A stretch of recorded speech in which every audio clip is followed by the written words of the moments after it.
What's up, everyone? What's up, Jay? What's up, buddy? Tracy, how you been, bud? I'm doing awesome. How are you guys? Good, good. We'll give it a few minutes here. Let some people get on. They're slowly coming in. So, anybody that's watching, can you hear us okay? Can you see us okay? No comments yet. Can everybody see us and hear us okay? Hopefully we get some people on here in a few minutes. Might take a minute to get everybody streaming. Yeah.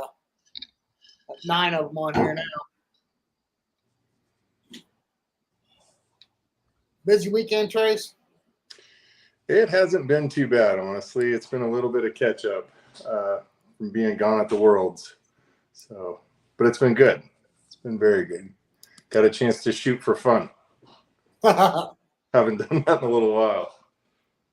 Yeah, Sean and I just shot a tournament at Cardinal yesterday, or no, Saturday. Right on. Or was it, wait, it was yesterday? No, it was Saturday. Saturday. Today's Monday. Yeah, I'm all confused. Holiday weekend screws everybody up, right? Yeah.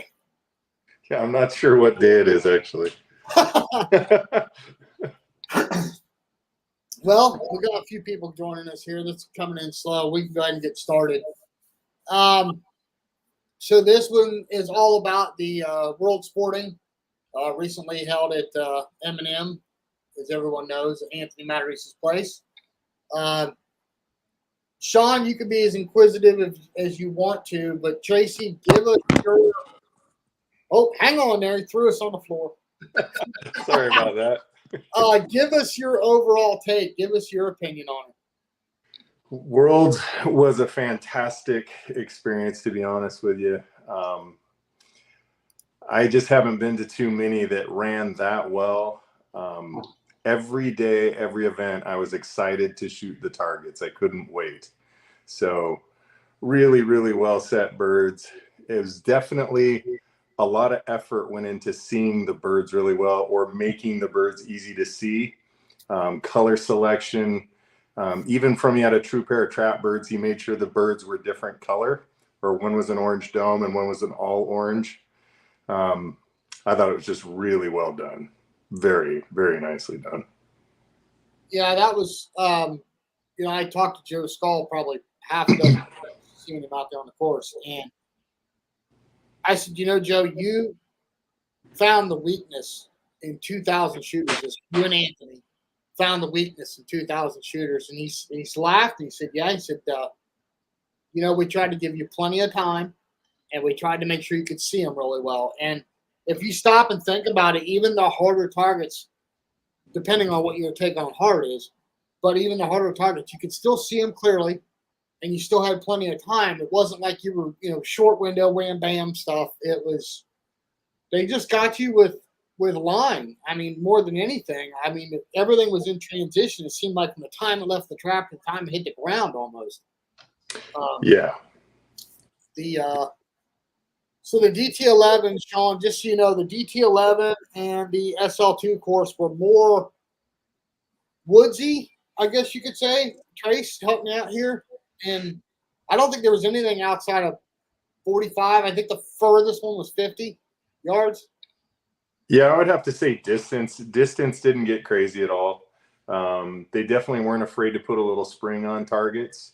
But if they did, they moved it out a little bit and gave you plenty of time. I mean, it came from a long distance. I struggled a little bit with the shadows in the trees on like the prelim and maybe, like the DT11 course and whatnot. There's a fair amount in the trees, but, target color selection and stuff like that, I thought was really good for those presentations.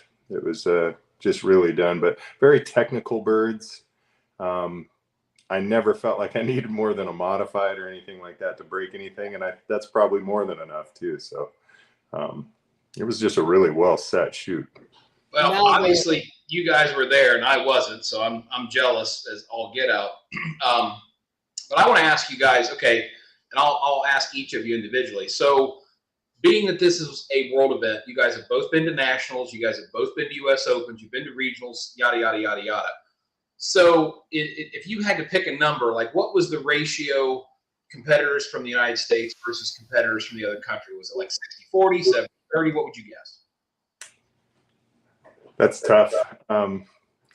I might say 70-30, I guess, without, actually seeing the breakdown.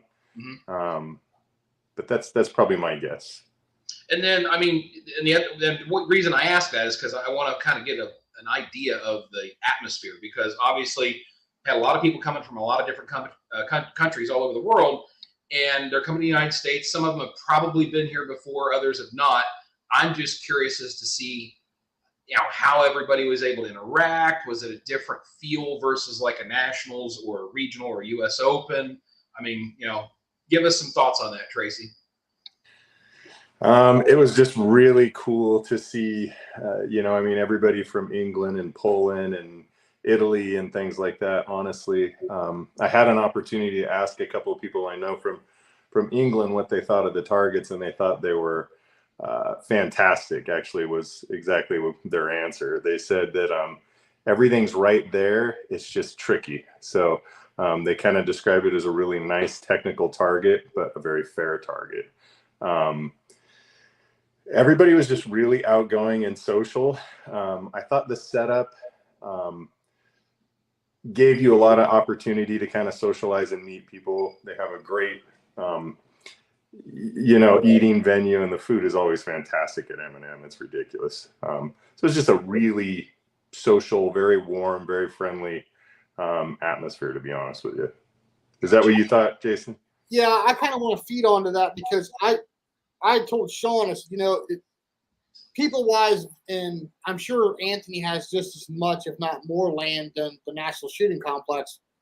But everybody at the Nationals is more spread out. Even though it was more people, they're just more spread out. You think about it, if you're standing down by where they do shoot-offs and stuff in the stadium, I guess you could call it, and you wanted to go to one of the vendors on the far end, it's a hike, right? This event, feeding on to what you said, everybody was more social. This event was just more intimate. So it was 500-600 less people than the Nationals. I think it was just over 2,000. But everybody just felt like everybody was right there. Not crowded, just like you didn't have to go far to find somebody. You didn't have to go far to find a good group of people, a good circle of people to have a conversation with. I mean, it just felt more intimate. It felt more like a hometown shoot, even though there was 2,000 competitors there from all over the world. I had people that could barely speak English who were coming over and, thanking Sean and I for the podcast and everything, which was really cool. And I appreciate the hell out of that. But it felt like I could sit and have a beer with that guy, after the shooting, watching the shoot-offs or whatever. And sometimes when you get to these bigger events, it doesn't feel that way. It feels more disconnected from everybody. Does that make sense what I'm trying to say? Yeah, and I was going to lead right into, in the evening, did it seem like people were sticking around and hanging around and talking and, and chatting up about the targets, or was people taking off? No, I'd say they're sticking around. I thought they hung around as well. There was a lot of different events and there's a lot of things to watch. So people really did want to hang out. And I thought it was really neat that there was always some type of shoot off, whether it be make a break or long bird or something like that made people kind of, gather around to watch that. I trust that the food and the entertainment and everything was good in the evening time. Over the top. Traditional M&M style of food. Fantastic. Yeah. Good. So Sean, I didn't get to. There was 3 courses. We talked about the DT11 and the SL2, but that 694. Tracy, when did you shoot it? Was it your first day, last day, middle day? I shot 694 the second day. Okay. Yeah. Before you went out there, were you hearing a lot about, these are big targets and all that? Yeah, I heard they were big. They weren't huge. I thought it was very technical. There was definitely some bigger birds on that course. It beat me up pretty bad. I had to be honest with you. I got a whooping on it, and I had a decent first day. So I had to kind of get my wits back right after it and kind of put my head straight. But it was a fantastic set. You know, what I wouldn't do to just stay there for the next week and learn all those presentations. But you know, I thought one of the things that was difficult was, you know, I've heard Anthony mention you needed to have experience to shoot certain presentations, and some presentations are just experience-based birds. So I felt like there was more experience-based targets on that course. A lot of targets that I just was a little unsure of my plan going forward. And yeah, targets that were just out a little bit further with a lot less feedback. So that's why I thought it was a little more complex. It's kind of funny. I shot the best on the 694 course than I did the other two, which is odd because around here, if you shot around here in Central Ohio or even up in Hilldale, you would think that the SL2 and the DT11 would be the two courses that somebody like Sean or I would shine on, and it was actually the opposite. I didn't say I shot well. I said I shot my best of the three courses on the 694, and they were big. They were big targets. But the thing I love is, again, you had plenty of time. You could see them really well. But, Tracy, correct me if I'm wrong. Did you notice most of the true pair stations you could shoot either way? Yes. And it got your brain doing this. Yep. It's a little bit harder to commit to, you know, that the way that you're going to shoot is the right way. And I shot on a squad with some really, really talented,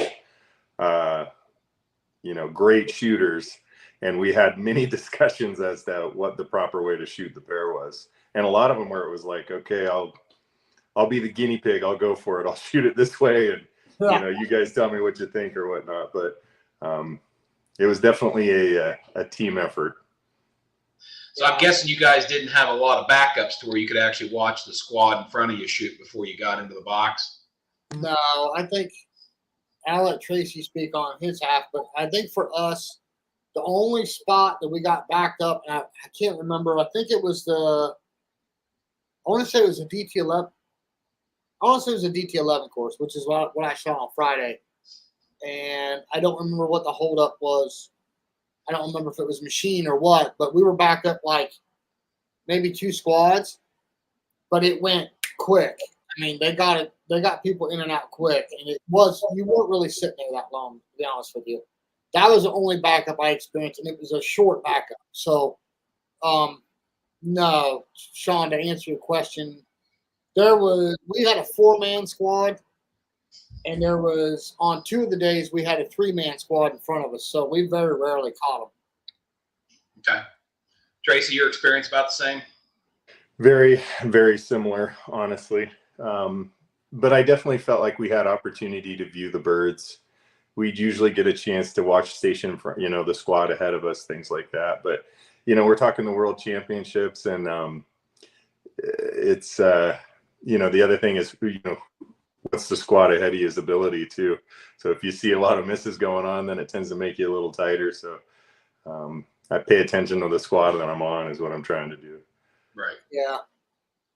I was pretty fortunate. I had Chad on my squad, and, you know, don't get me wrong, Lenny and Bilal that shot with us, we're all friends.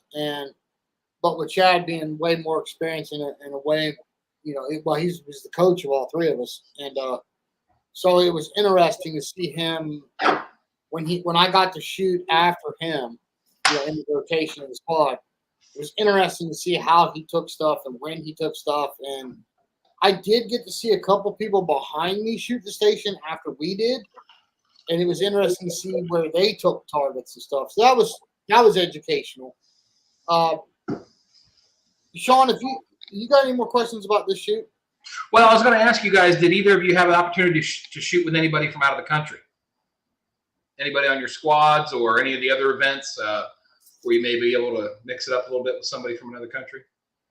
I shot Make a Break with a couple people from out of the country. Okay. That was fun. Tracy? No, I shot with all local guys. It seemed like, Okay. I mean, local to the United States, we'll say that. But Yeah, right. I got you. Plenty of time to rap with, you know, with some people from, you know, different parts of the world.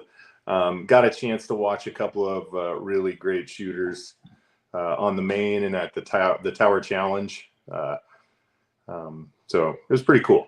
It was a really neat shoot. Nice. Any Yeah. negatives at all that you can think of? Yeah, the rain. The rain? Yeah. I know Anthony's good, but I don't think he's got the direct out from Mother Nature. I don't believe.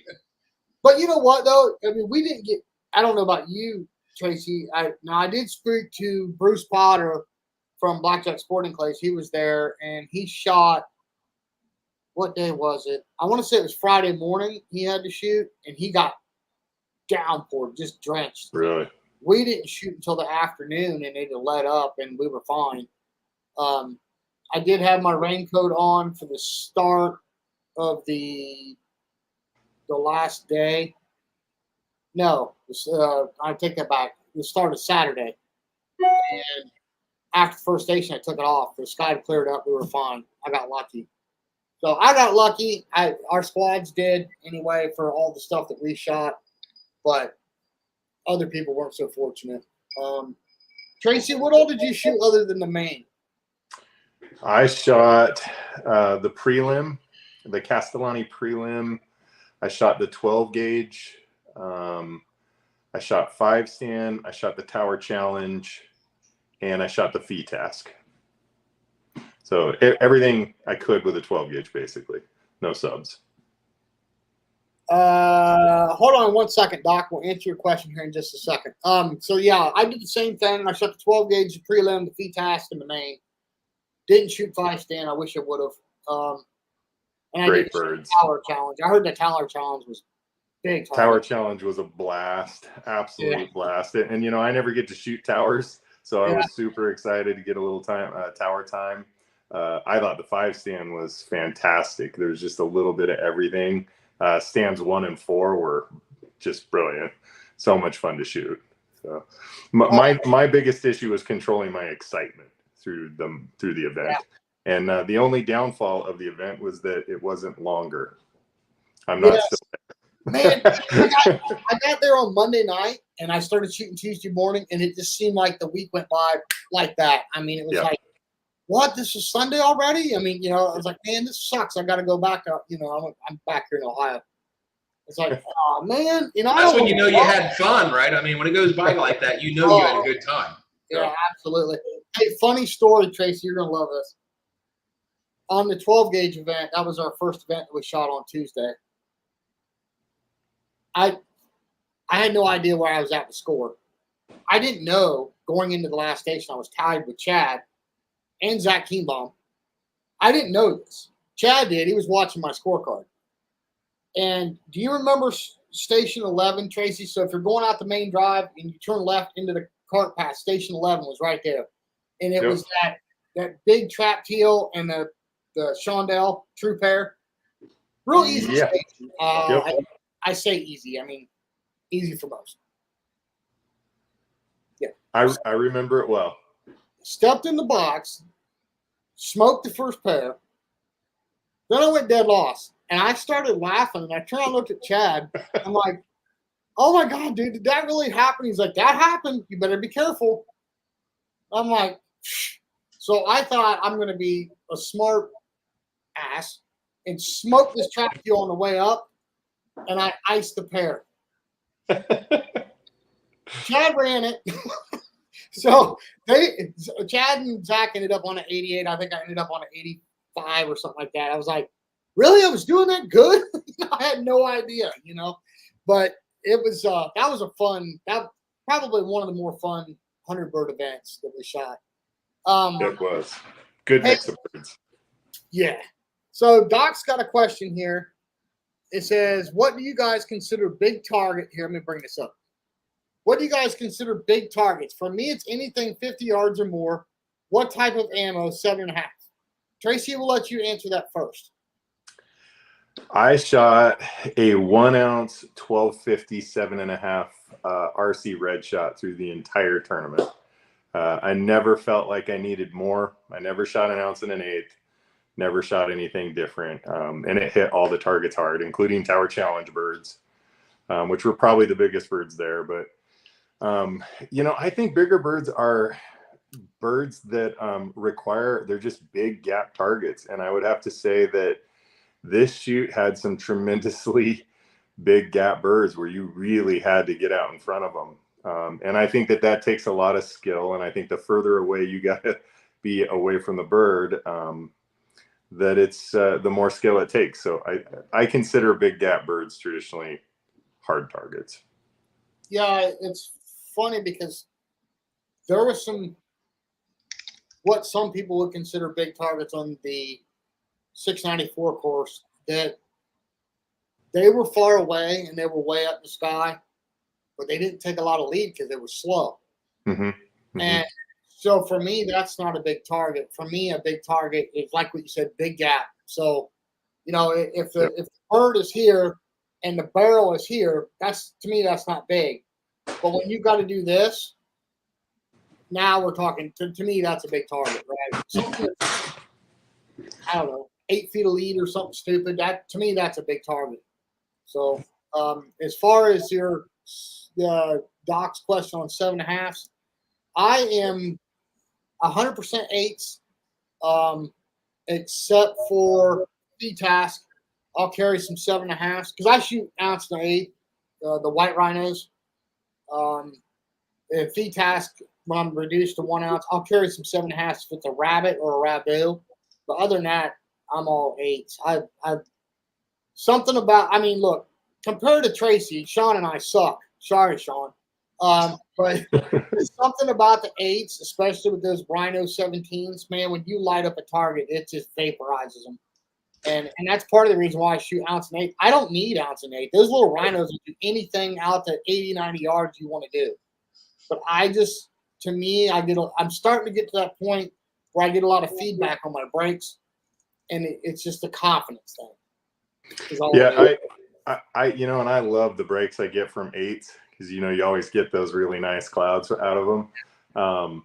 But I have just tried to simplify everything as much as possible. I really minimize choke changes, and now I only carry a 7.5, a 1 ounce 7.5, and it pretty much keeps it pretty simple for me. And it's weird, because the other day I was like, I'm going to try and shoot some 8s and some 7.5s and go back and forth. I used to do that. And then it just felt like I was just getting a little too busy psychologically. And so I was like, whoa. Just need my 7.5s. Too many moving pieces, right? Exactly. Yeah, and that's something else too, about choke changing. You can ask Sean. I run my 17s. I never take them out. I don't care how close or how far out. I say that. We got on that station. I know what you're talking. I know you know which one I'm talking about, Tracy. It's the one where you're on a platform. I think it's the SL2, where it had that white left to right crosser. That thing couldn't have been 5 yards. Mm-hmm. It had the rabu going out. Yep. So I took my bottom choke out.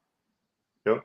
Oh yeah. Yeah, I'm going to shoot the red. And Chad looked at me and goes, "Your sponsor wouldn't be too happy with that." And I'm like, I went and put a 7 in it, but still dirtballed the thing. But yeah, I was like, well, I probably oughtn't to do that. But yeah. So we're going to get some more stuff here in a second. But something, Tracy, let's talk about some scoops. Something that was mentioned to me, and you guys are going to hear his interview. It comes out here in a couple weeks. Just to let everybody know, you guys are going to love the podcast that's coming out Thursday. Next Thursday, we're going to have, I interviewed 7 people from the world's. One of those 7 people needs no introduction. He mentioned something, and I want you and Sean to take on this. I mean, all 3 of our opinions, I think, matter. This person it's George. He's won across 5 decades. I think he's got a record that probably may never get beaten. I don't know. He mentioned something to me about the World Championship that I think is very interesting. He said, I understand that everybody wants to come shoot it, but there really technically should be a qualification process to go to a World Championship. And that was an interesting take for me because, as you know, I've mentioned it on this podcast before. You take any other sport, I don't care if it's soccer, football, baseball, basketball, NASCAR, motocross, doesn't matter. You don't just go to one event and win the world championship or win the national championship. It's an accumulation of points throughout the year, and there's a playoff or there's a qualification process in order for people to even get there. What's your take on that, Tracy? Because that could be a slippery slope. I mean, as a club, you probably don't want to host a world championship event where there's only going to be 100 competitors there. But at the same time, I get what he's talking about if we're going to grow the sport, it needs to hit that level of professionalism and have some kind of a structure to it like other sports do. What's your take on that? It's a big question. Honestly, I mean, without fully thinking it through, I guess my first question would be, how would it be different? You know what I mean? I know that it's, all the best shooters in one place at one time, but I thought it was an incredible atmosphere, and I think to be at an event of that grandiose size, I mean, it just felt big. It gets your emotions going. I just don't know if there's another or a better way to do it. I mean, I felt like that was kind of a hard to duplicate situation. I mean, maybe what George is thinking is more like kind of the Eurocash type format, or maybe more of like PSCA type format. And that could be. But yeah, I mean, I think it would be tough to beat what I saw. But I mean, I'm the last guy that's going to say George is wrong about anything. I'd love to hear more from him, about what he thinks it should look like and whatnot. But well, let me throw that was pretty good. Yeah, let me throw this out there before we get off of your answer and move to Sean. So back when I was racing motocross, you could go to, like, for example, one of the national events was it was called Kenworthy's in Troy, Ohio, and you could race Amateur Day, which was at that time on Saturday. I think now they do it on Fridays, but it was A class and down, and all the different classes raced on the same track that the pros did. Okay, shorter lap times and stuff, but it was an entire race event for the day. And then it cut off early. The pros went out for a late practice. They groomed the track. And then Sunday it was all pros. It was the national top dogs. Do you think something like that would work? Whereas at this world event, yeah, anybody can go, but the qualified people, the people that shot qualification for a world championship, they're shot on Thursday, Friday, Saturday, Sunday, just like we did, but they shoot after everybody else, or they shoot one rotation and nobody else can be on that rotation. That way the club can still have those people there, everybody else, but then have them separated. What's your take on that? Well, I really like the super squad concept. I think that's a really cool deal. I think it's a real accomplishment if you can make the super squad. I think it puts all the pros and everybody on the same rotation, so you get the audience, and I think encouraging people to go out and watch that. I mean, that's really what it's for. I think that's going to be a big deal, but I think that super squad is. I'm not sure there's a better way to go about that kind of scenario than that, honestly. Well, what's your take on all this, Sean? I mean, you're sitting back there listening. What do you think about all this? Well, I mean, my thoughts are going to mirror Tracy's to a certain extent. I mean, I look at our sport, and I think the one thing you got to take away from it is about 90% of the people that shoot this sport aren't what we would consider pros, right? So motocross riders, they compete in different classes, yes, but those guys are trying to be pros or on their way to being pros, where most of the people in our sport are weekend warriors. They go to work Monday through Friday, do their 9 to 5, and then this is their weekend hobby. So when you have a big event like a US Open or a regional or a national or whatever, I think you run the risk of alienating people, where if you try to focus too hard on the top level shooters. I think the super squad is a good fit for the people that are really competitive and have a chance of winning, a national title or a world title or what have you. But the minute you start making the target so hard, and I think we kind of touched on this at the last regional you were at, Jason, the Southeast, The minute you start making targets way too hard, a lot of the lower classes may back out of it. So does the club want to see that loss of revenue just to appease the top 10% of the shooters that are going to come to that event? Because I don't think they want to. The sport is small enough, and the more people that you kind of make feel like, well, you can come, but you're going to be miserable. I don't think that's a good thing. No, okay, so and we're just spitballing ideas here, right? Like nobody gives a crap what we think, but this show's based on opinions. So if you spin it this way, so business as usual, just as it just was at the World Championship, but that qualification process that George is talking about, maybe that's for that pro. Well, they're calling it a pro squad now, not the super squad, but maybe that's for that pro squad. That still happens, but yet all the other classes can still compete. If they score high enough, they can still get a world title in whatever class they're in or whatever. That's something else that's really not talked about a whole lot. That pro squad at nationals, somebody that's not in that pro squad can still win the national championship.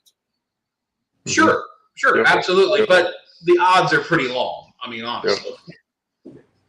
Yeah, but maybe I don't know. I guess what we need to do is get George on for a podcast and just ask him, tell us your thoughts and your ideas of how this could work. Surely you don't want an event where there's only 100 shooters there. Because if that's the case, you're going to have trouble, at least in the United States, getting the club to host it because they can't make any money on 100 shooters unless they charge some outrageous amount. But maybe that's something within the organization. They provide so much money to a club to host it through the qualification process. I don't know. I don't know what the answer is, but it's an interesting concept that he brought up for sure. Yeah, I think my only thing is I'm probably not going to spend a couple $1,000 to go watch people shoot. Right. And gosh, I love this game as much as anybody possibly could. And I'm probably still not going to dump a bunch of cash into going to watch somebody, but that's why I thought the targets were so well set. It kind of comes to what Sean was saying is, there was always a bird, it seemed like, through there that even the lower classes are going to shoot. And they did a really good job of, I think, building the classes, the scores all the way through the classes. The setting was just that well thought out, I thought. I'd like to bring this comment up here real quick. This is pretty cool. So Michael says, D-class shooter shot a 96 out of 200 on the main. Amazing experience. Had to come since I only live 3 hours away. Can't wait to see you guys in the next one. My Picano from Italy almost took down, I think he's talking about Brandon. That was in the make or break. What was his name? Was it Luigi? I think so, yeah. I think it was, actually. And shooting a Benelli, 828. Yep. Almost beat Brandon in the make or break shoot. That was a blast watching that. But back to Michael's comment here. Absolutely, Michael, 100%. Look, Sean and I have made masterclass, and the thoughts of going to that event and thinking you're going to even find your name in the top 100 is ludicrous. I went for the experience. Sean wanted to go. He couldn't go because of work, but I went for the experience. I had just as much fun at opening ceremonies as I did shooting. This is the pinnacle of our sport in sporting clays is the world sporting. And that's what I went for. I went for the experience, and I will definitely go back. And I'm already thinking about EJ Churchill next year. If you love the sport, how can you not love an event like that? Well, and I think that goes on more to the point, Jason.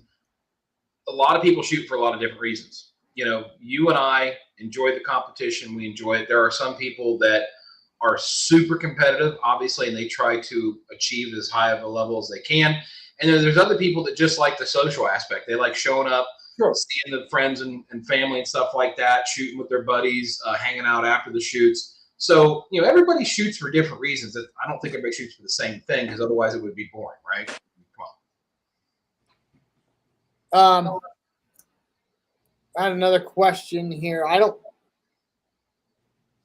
John says, did all the pros have an opportunity to register, or did any get shut out due to full registration? I don't think anybody got shut out. Do you know, Tracy? I don't think they did. I'm not sure. I do know that registration filled up really quickly. I mean, this one was full in a couple of days. Yeah.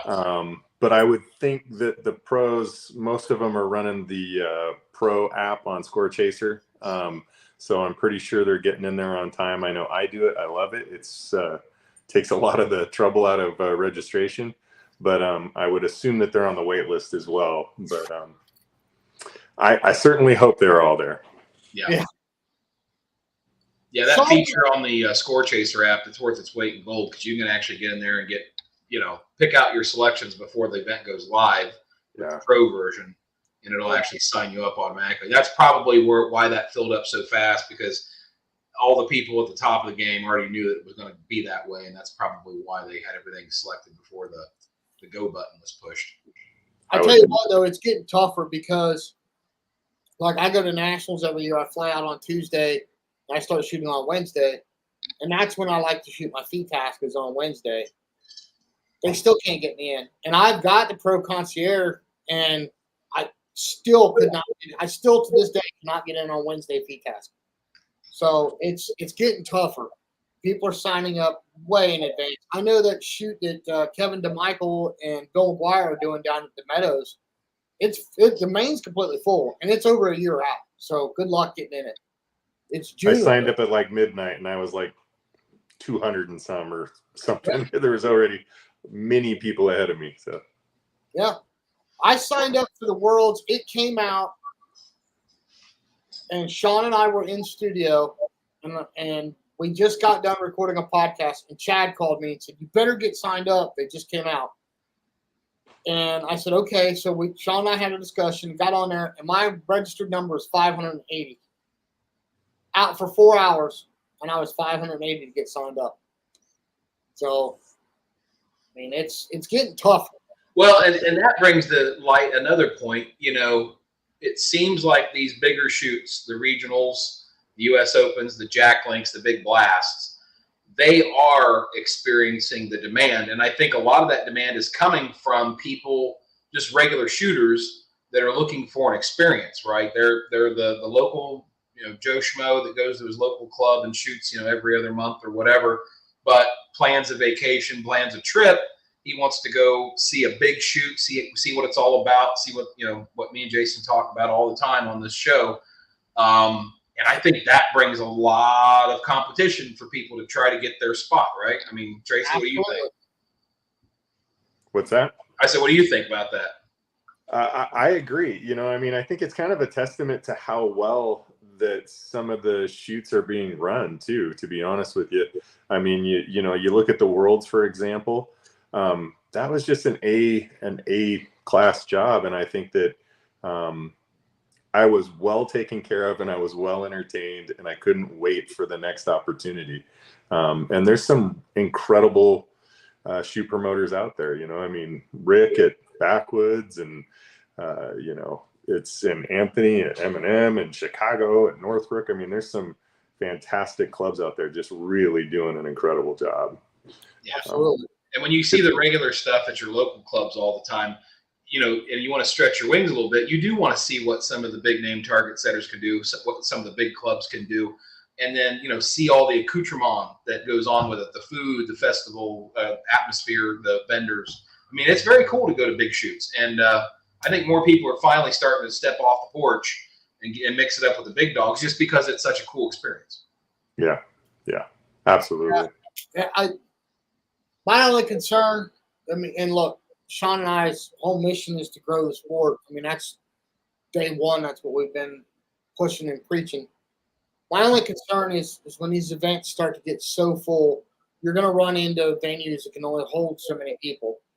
And with people registering so far in advance, in fact, got a comment here from Trevor, said main event wasn't filled completely by the end. I registered about a week before the event. My shooter number was 2,100, and 100 plus more signed up after me. So you have people registering for the event and then canceling. Or I shot FETASC, just me and one other guy. Yeah, because that's a tough go. Yeah. But what's happening is there's all this excitement. Everybody registers, and then it fills up, and then they can't get in. And then there's cancellations, and then you get people that can't shoot with their friends and all that other. That's my only concern is how big are some of these venues going to have to get in order to hold all these people and put all these people through. You know, we're already shooting mains that are 66 targets and, you know, a day. And then you have all the side events that everybody wants to shoot. So that's, I think there's going to have to be at some point, going back to George's point, maybe for these larger world title, national title events, maybe there will end up being a qualification process because of that, you know. And it might not be just for the pros. It might be a qualification for each class. You know what I mean?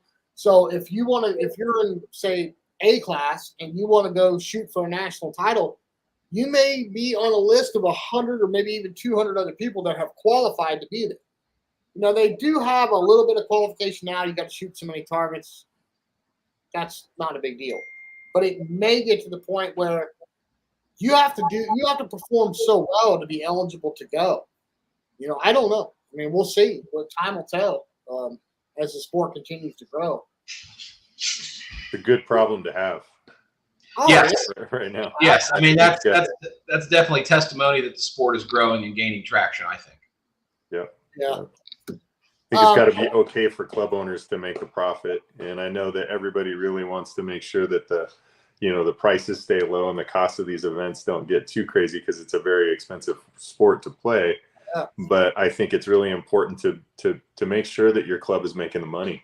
And that it's worth their while, because that's going to keep them doing it. It's going to keep people, willing to, buy more land, extend their clubs, do whatever they need to do. But I think there's got to be some profit in it for them. Yeah. That's the slippery slope, right? Because as a competitor, you don't want it to get too big, because then you're jammed up on a rotation, or maybe the venue can't handle that many people or whatever. But as a club, you want as many people there as you can. So I don't know, slippery slope. Hold on a second. John Darnell, I'll reach out to you privately, but definitely I'll take you up on that. What? John's got a station sponsor for the Ohio State shoot. Oh, okay, cool. I'll take care of him later. Okay. So, Tracy, while we got you on here, we've got a couple questions for the coaches. I thought it'd be cool that you maybe answer a couple. We're going to throw you on the spot, dude. You can't premeditate these. So, Jason, I left that list in your it's sitting on my desk in front of you, the folder. I walked out of that room. It's in the little clear plastic folder in front of you. Now he's going to get up and cuss me. Tracy, this is the crap I got to deal with every week here. So. Poor guy. I know. It's all right. It's such a hard life being him. You call me up and you vent to me, all right? Just give him a hug the next time you see him, Tracy. Oh, and his notes are terrible. All right. Let's see here. Al writes and says, right eye dominant without a doubt. Doing some training drills. After listening to Wendell talk, I've started having problems with left crosser and quartering shots. I'm very consistent with crossing or quartering targets traveling from right to left. I'm watching the machine on my left side with both eyes for the movement, but could my left eye want to stay focused harder as I start my movement to swing into the bird? I've been practicing for both these presentations and kind of realized I missed significant more on the left side. Well, a left to right is definitely a harder crosser for a right-handed shooter. So that's probably where you're going to have some difficulties. That's probably the tougher side. The big thing is, in my mind, is you might have to manipulate the gun in a slightly different way. Some people we'll use a cheater mount coming from one side versus the other. I think it's really important to make sure that you've got the proper rotation with your body. Some people will rotate less. I think it's, yikes. Sorry, I lost you. There we go. Tracy went dark. Sorry about that. Some people will rotate less from one side versus the other, so I would check foot position as well. Make sure that you are set up properly in terms of your foot position. But I will utilize some tricks from on occasion. If there's any thought that an eye may be taking over, try and get yourself away from the gun. So I like the cheater mount myself. Try to get a little bit more information to the eyes without having that barrel in your face. Exactly. I really like to separate my eyes from the gun, especially on crossers. I want to make sure that my eyes get to the bird 100% before the gun comes into the picture at all. Okay.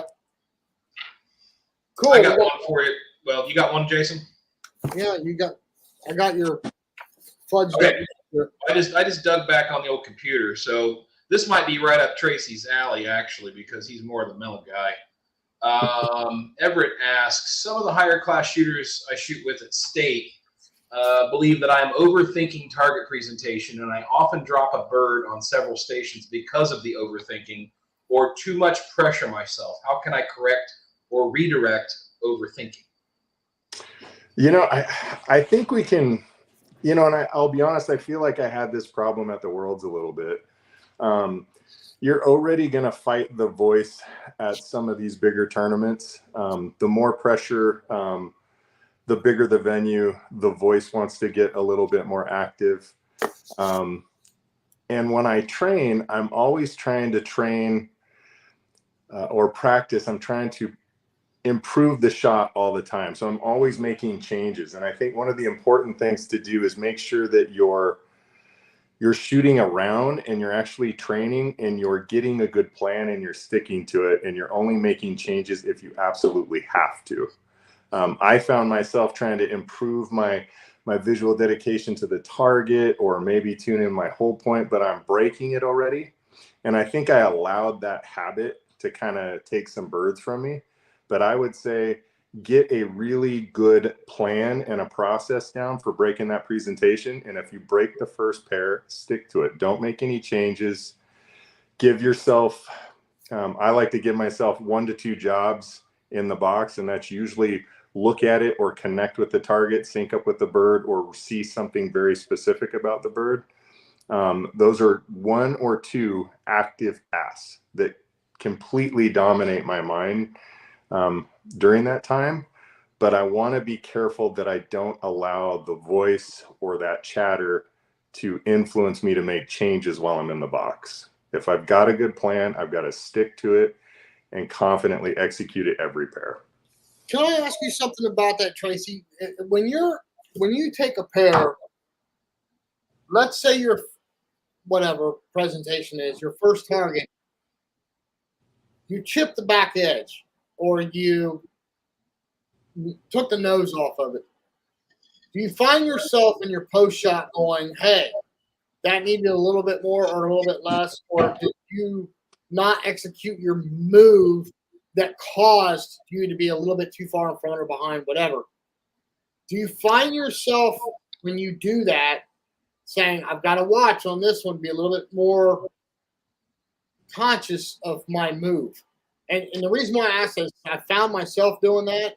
And I don't know if it's good or bad, but it's like if I take the front end off a bird, it's like, hey, let's pay attention to our move here on that target because you're in risk of getting in front of it.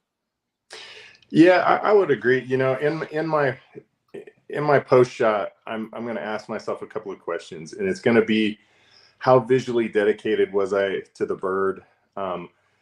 If I was supposed to control the bird from the target or something like that, was I pretty true to it?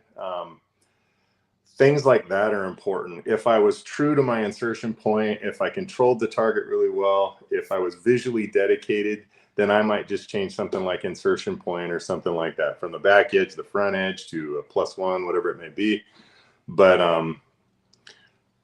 I'm definitely trying to minimize the changes that I'm making in the box. Absolutely. But most of the time it's just visual dedication is my ability to connect with that target. And when the voice is chattering and you're at the world championships and you start getting a little tight, it's hard to keep him quiet. That's for sure. It takes a lot of practice. Yeah.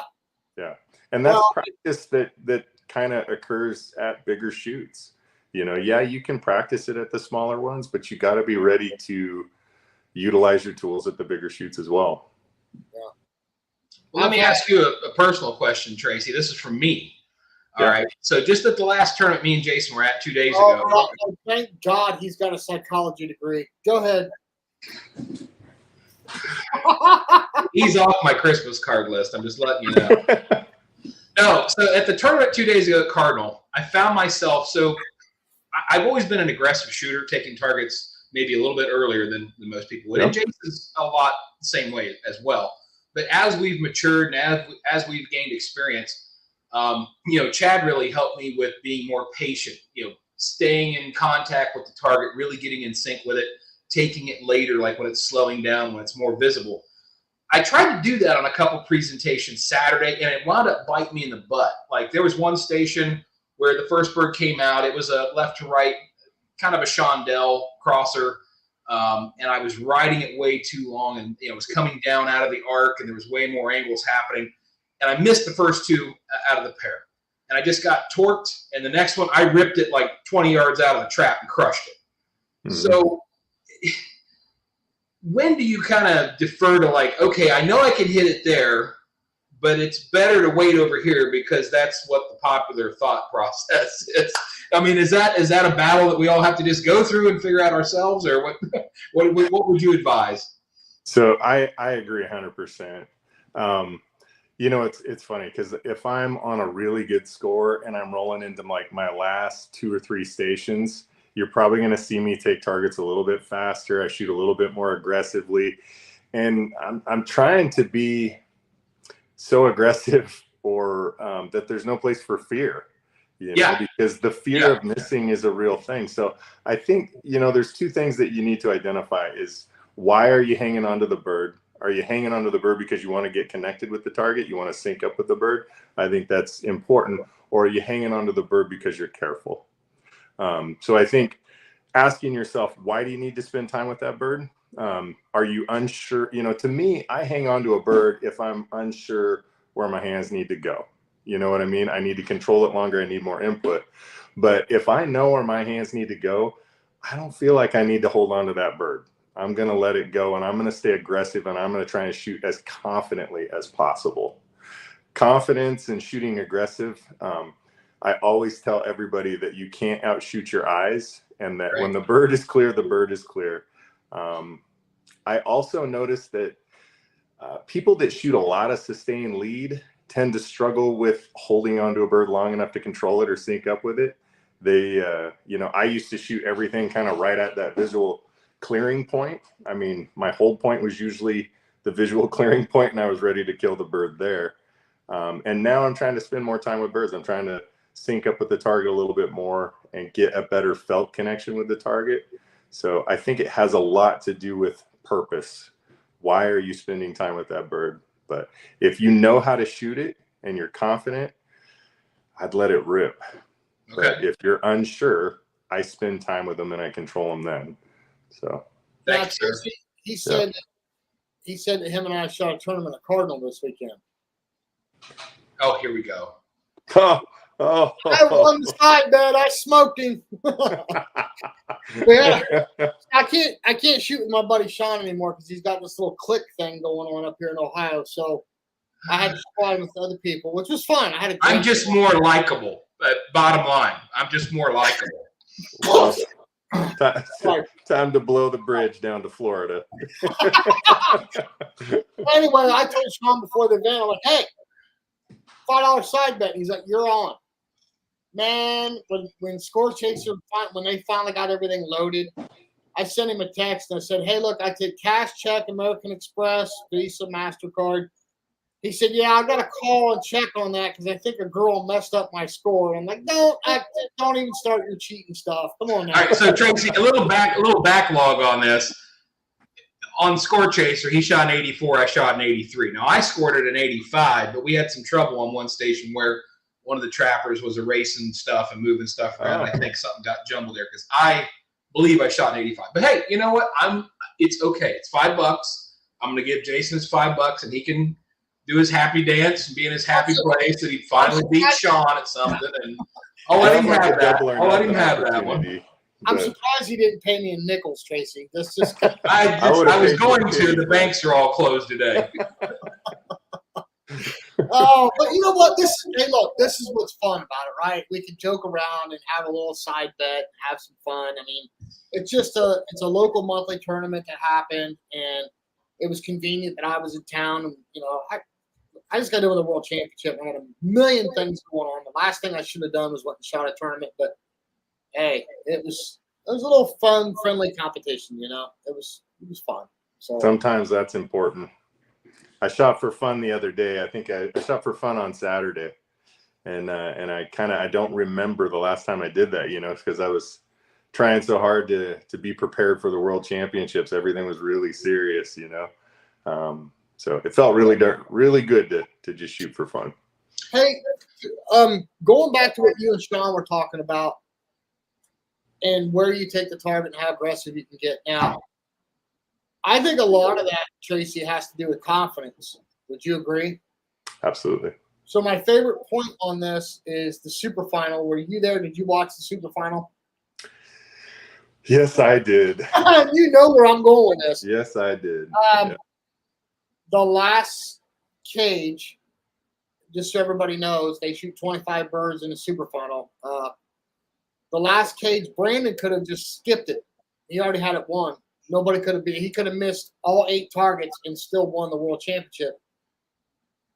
He stepped in that box on a very, very difficult pair.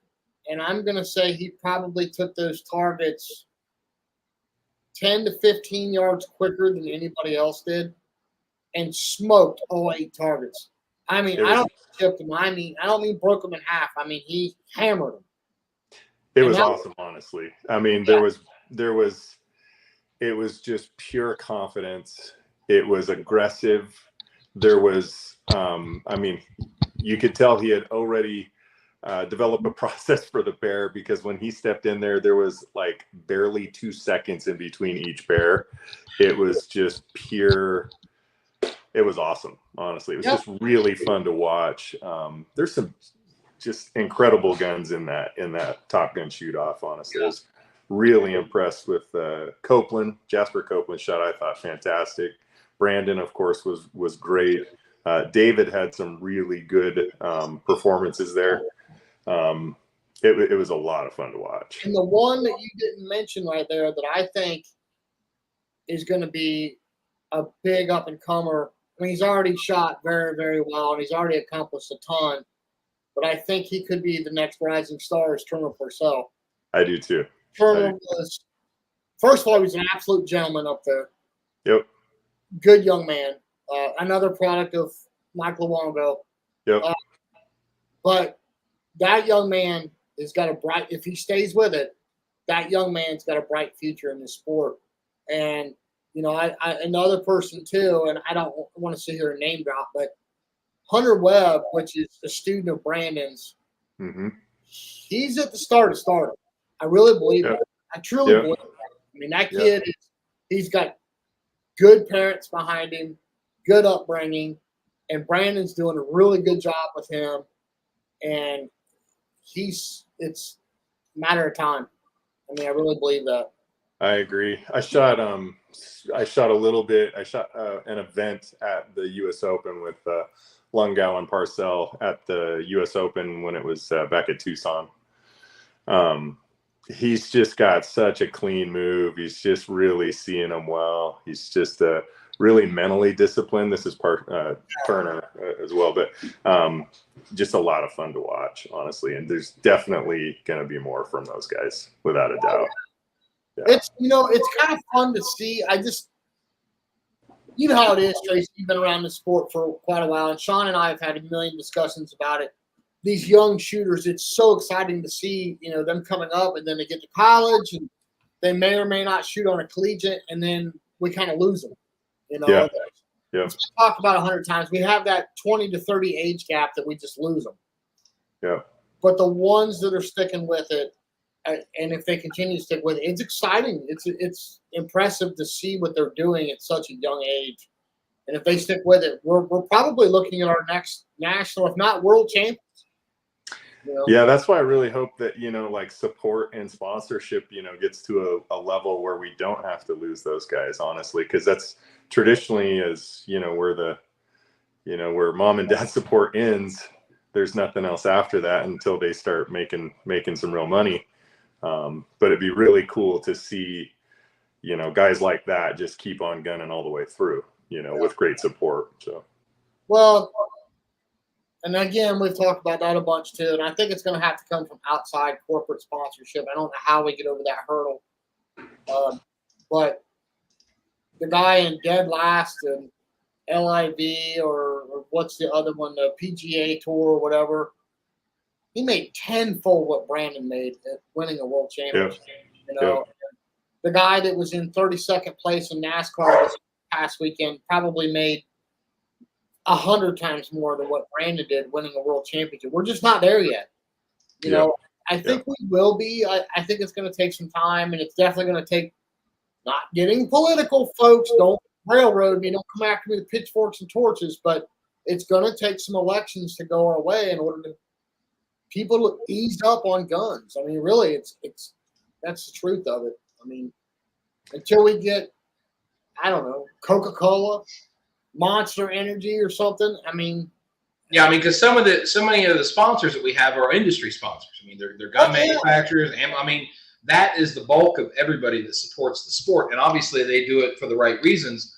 But because of that, they are hammered, and it's hard enough for them to support the top level of this sport, and then you have everybody that thinks they're a good shooter. You've got the SCTP teams hammering them pretty hard, youth teams hammering them pretty hard, and they're also trying to give to good donations to organizations like Kids and Clays and 4-H and the high school track team, and so those guys get hammered hard. And most people that write us about my son's really good, and can you share his name to some of these sponsors? Look, it's not that.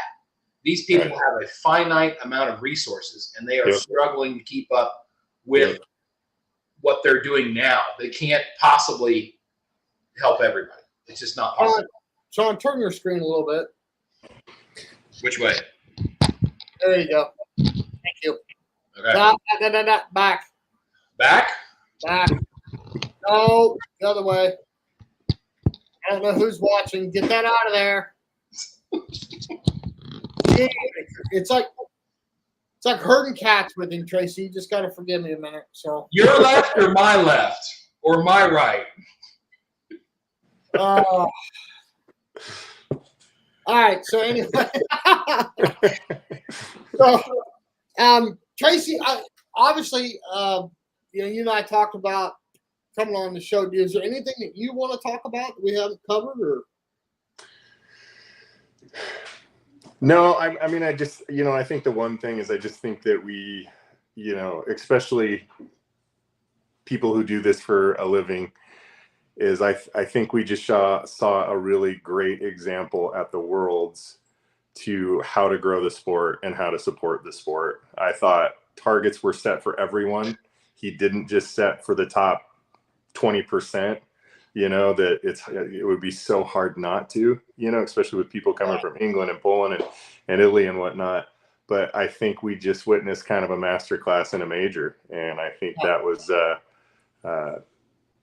something to pay attention to, something to really strive for, and we all have that responsibility on kind of a local level, is to set for your audience. I mean, that was a totally different audience than who I set for back home. But I'm really thinking hard is how do I grow my audience, and how do I support the big dogs or my local big dogs? And then how do I support the biggest audience that pays the bills? So But I thought what we just had the opportunity to attend was exceptional. Yeah, hats off to the Matteries family and all the staff at M&M, because one of the comments I made to someone was you could tell that they actually really genuinely cared about your experience at that shoot. And that's something I think every club could take notes on. I mean, no matter how good you are, you can always be better. And I'm not saying Eminem's the best. I'm just saying they did a really good job of holding a world championship event. And I didn't hear any complaints, Tracy. Did you hear any complaints at all from anybody? No, I think the only thing that I heard, and I don't think it was a complaint by any means, but I think some people struggled in the trees, in the darker canopies, especially on some of the overcast days.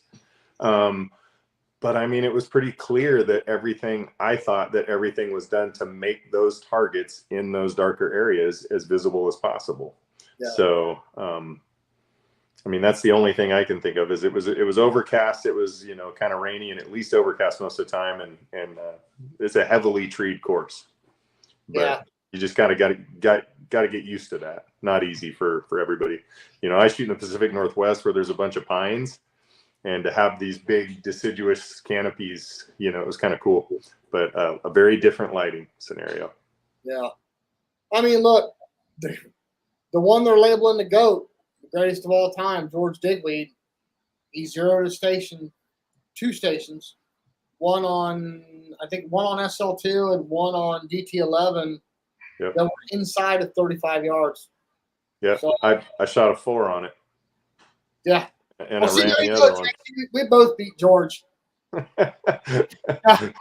in the end. That'd be the only thing we beat him on, right? So, I want to know how George can zero a station and still come out with a 60. I think all I know is that just takes just a tremendously sound mental game, and such a talented guy in general. It was pretty awesome to see him there. It's cool to be living in the same time that George does. Yeah, it's a privilege. I watched him shoot a station. I only had time to watch him shoot because he was on the same. He was on the same rotation to me as one of them, but anyway, he was a few squads ahead of me. And I got to sneak around the corner and watch him for a minute, and it's impressive. I watched him and Wilgus shoot off for veteran 5-stand champ, and it was just really cool. Not only is Mike kind of a Washington, a local hometown hero for us, you know what I mean? But to watch him shoot off with George and to watch George shoot, it was just tremendously cool. Yeah. Yeah. Well, we've got, so everybody knows, we have a very big guest coming out this Thursday on the podcast. Next Thursday, we will have all the interviews that I did from the World Championship. A lot of good stuff there. Interviewed a lot of very prominent people that were there. Some might come as a surprise, but it's really cool. And then we've got, I don't want to drop it. Sean's probably going to come in this room and stab me if I tell anybody what's coming after that. But there's some big stuff coming. So, but if anybody has any questions, I know we're losing a few people here and there, but if anybody has any questions, you want to get them up for Tracy, myself, or Sean, now's the time to do so. If not, we'll be back. I don't think next Monday, Sean, probably the Monday after. Yeah, probably. That'd probably be a good week to do it. Okay. And I'm working on a guest for that one as well. But Tracy, we appreciate you joining us, man. Really, sincerely. Yeah. Thanks for having me. Tracy. I always look forward to seeing you guys, talking with you guys. Well, the first time we ever had you on the show, Chad was in studio, and I remember him saying, in fact, he even said it on the podcast. He's like, I just saw this great big Viking over there shooting targets, and smoking targets. And it's funny, Sean, because I saw Tracy was parked 2 cars down from me. What was it, Tracy, on Wednesday or something like that? And I said, Tracy, and he saw me, and it's like, hey, man, I went over and just shake his hand and looked up, went like this, and so he's the Viking. So, but I actually met Chad at M&M.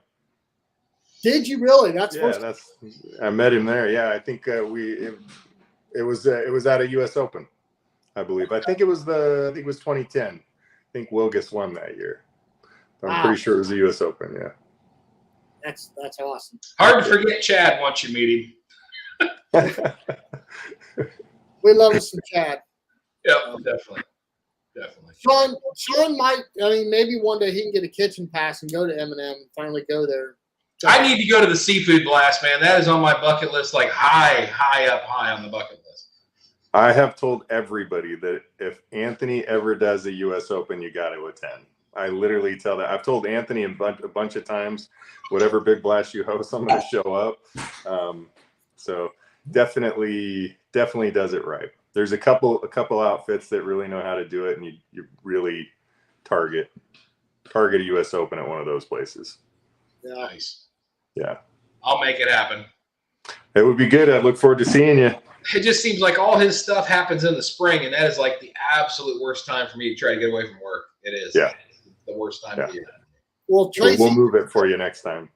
Yeah, just for me. Tracy, just a little tidbit for you. So I'm very last minute entry. I will be at World Feed Task. Looking forward to seeing you there. Seeing Pete Malloy's place. I'm anxious to see that there in Wisconsin. I know how much work he's done up there, and I've heard so much about it. You've been there, haven't you, Trace? I have not. You have not? I have not, and I'm not going to World Feed Task, so I'm pretty disappointed after the World Sporting. Yeah, it's if it's anything like World Sporting, it'll be incredible. But yeah, I won't be heading that way till the Open. Well, I like I said, I didn't have intentions. I wanted to go, but I just didn't have intentions on going. I mean, my wife and I are right now in the process of getting the last stuff out of the house and doing some final cleanup and whatnot. And it just, the timing, the financials, everything didn't line up. And then I had a very special phone call. I was asked to commentate the shoot-offs on Sunday. Sean's still on the hook. He doesn't know if he's going to make it or not. Hopefully the big man can join me. But yeah, I'm gonna go ahead and go. So, Sean, you're still on the fence, huh? I know. I'll get you an answer this week. I just got to get back to work, look at my schedule, and kind of figure things out. Trace, let's put our money together and send his wife a bouquet of flowers, and we'll just address it from Sean, and maybe he'll get a kitchen pass. So. I'm in. Give me an address. I think we just need to tell everybody listening to do the same. I think we'll get him to the shoot as well. It ain't the housewife. It's this wife here. That's the one. So. Well, just do like the rest of your employees. Call off one day a week. That's why I can't go anywhere. Oh no! I mean, I tell you what, Tracy. If you ever, hopefully we get to see you at Ohio State this year. But if you ever get a chance to come over here to Ohio, you got to come and sit in the studio. But you'll get to see the mass chaos that happens outside of this podcast room, and it's no wonder we don't get to see the big guy at shoots. I mean, he's got his hands full. So I look forward to it. It's on my list. I'm going to make it happen one of these days. Yeah. If Sean won't come to us, we're going to have to go to him. We'll roll out the red carpet for you, Tracy. I'll look forward to it. Well, Tracy, thank you again. Thank you, everybody, for joining us for this episode of Scoops. Anybody has anything, any questions, don't forget we now have send us a text right on the show description of all your favorite podcast outlets. That brings a text message right to Sean and I's phone. We're going to be announcing the Ranger contest and the NSCA contest in the next episode, and what we're going to do for that. So send us questions for the coaches. That's another one too. Right there, you can hit the send a text button. This man right down here in the bottom box, Mr. Tracy Wright, be more than happy to answer your questions. And we got a host of other. What is he doing over there? What are you doing over there, Sean? I got that Ranger prize right here, man. Look at these. Tracy, while you're on here, take a look at these fancy things. This is that collaboration they did with Ball and Buck. Look at that Ranger case, man. All leather. I mean, is very that nice? They got, and then boy, they are some sharp looking glasses. I mean, they got the There you go. little camo earpieces on them, and they are Built for something else. speed. Are you going to Yep. model those for us, Sean? Oh, I can. Don't you stretch yours out. Don't you dare. Oh, yeah. And look, David got a nice little camo ball and buck wiping glass. So There you go. I mean, these are sweet. So some lucky listeners got to win these. So you guys got to pay attention when we get this competition going for you guys. Very nice. Awesome. Lessons booking up, Tracy, or you got some open spots? Yeah, lessons have been good. I've got some space. Usually weekends fill up really fast, but weekdays are pretty good. So I usually get people in pretty quick on a weekday. Well, don't get to teach a whole lot in August. It's the tournament trail has gone crazy in August. And then, I set targets back home at my local club. So, yeah, it's been really busy, honestly, really busy, but that's a good thing. Good problem to have. Get a hold of you as an email or a phone call? Email's good. I like text, just text or a phone call is always good. That seems to work the best. Okay. You said email? And what Yeah, email darkhorseShootingTW@gmail.com. And then shoot me a text or a phone call at 509-998-0261. You said at Gmail? Yeah, Gmail. Dark Horse Shooting TW @gmail.com. Let's see that. Is that it right there? Yeah, right there. Very nice. There you go. There it is up on the screen. If anybody wants a lesson from Tracy Wright and you are in the Washington area, Tracy's going to be anywhere outside of that in case anybody wants a lesson? I don't have a ton of travel dates right now because I'm kind of stuck at home a little bit. Okay. It's not to say that I was going to set something up for probably Oregon, probably set something up for Seattle, possibly Arizona, but that's just, it all depends on if my schedule will let me leave. Okay. Kind of the tough part. Yeah, so the email's up there. So if somebody wants to schedule something, no matter where it's at, they can get a hold of you. You guys can iron out those details. But I want to make sure everybody had an opportunity to find you. Thank you. From you. And like I said, folks, send us a text, send us an email, get a hold of us if you got questions for the coaches for Tracy. We also have, let me get my glasses on. I can't see the board from here. Also have Chad Roberts, John Woolley, Kevin DeMichael, Corey Cruz, Don Grant. We're missing a couple up there. Sean's he must have rubbed the board coming in the Whitey race board because a couple of them. That's why I got broad shoulders, because Jason blames me for everything. That's a good lineup. That's a really good lineup. Plus, don't forget. Oh wait, I can't announce that till after Thursday. Never mind. All right, Sean, I hear you. More exciting stuff, people. Just got to keep you on a short leash, Jason. Very short. He's over there cracking the whip, So, but more exciting stuff coming. Very good episode this week. I think everybody's going to love it. We've got more exciting stuff coming up the week after with all the interviews from the Worlds, and then I'm not allowed to say anything beyond that. So, I'll be watching.